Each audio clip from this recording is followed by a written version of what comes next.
দেখো বাবার কথা মাইন্ড করো না, বাবার বয়স হয়েছে, বাবা কত প্রেশারে থাকে, আর তার থেকে বড় কথা উনি তোমার বাবা।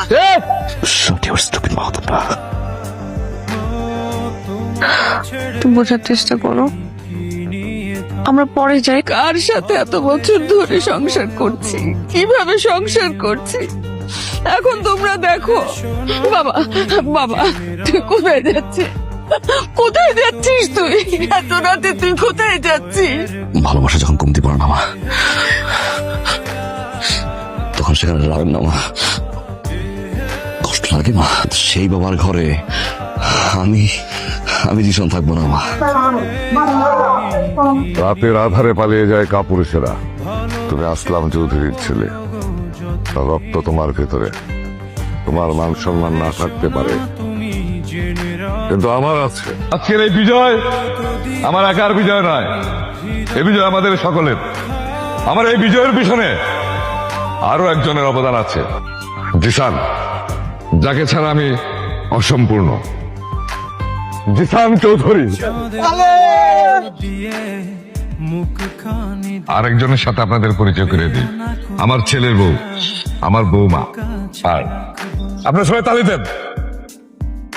আমি তো জানতাম, আমি জাস্ট তোমাদেরকে এমনি জিজ্ঞেস করলাম যে তোমরা আসলে রান্না করে সবকিছু চিনো কিনা। বাবু তুমি খাইছো?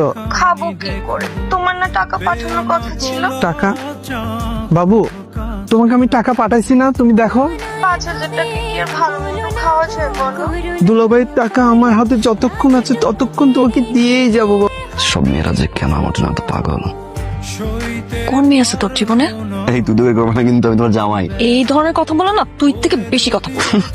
আমার বাবা একজন বিজনেসম্যান, আর আমি লাস্ট ইয়ার আমার গ্রাজুয়েশন কমপ্লিট করেছি, আর সামনে আমার মাস্টার্স করার ইচ্ছা আছে। যদি ও চায় এমন একজন জামাই যেই বোর আছে, তার কি মন খারাপ থাকতে পারে? পুলিশ তো আসছে পরে, আসল কাজটা করছে আপনার ছেলে জিসান। সে বিরোধী দলের অফিসে গিয়ে ঘাড় ধরে ওই ভিডিও অডিও বাইর করে আনছে। আজকে যদি ওই ভিডিও অডিও বাইর করে না আনতো, আপনার সারা জীবনের ইজ্জত সম্মান সব ধুলাই মিশে যাইত। দুলাভাই আমরা বেসরকারি ভাবে 85,000 ফুটে চলে আসবো।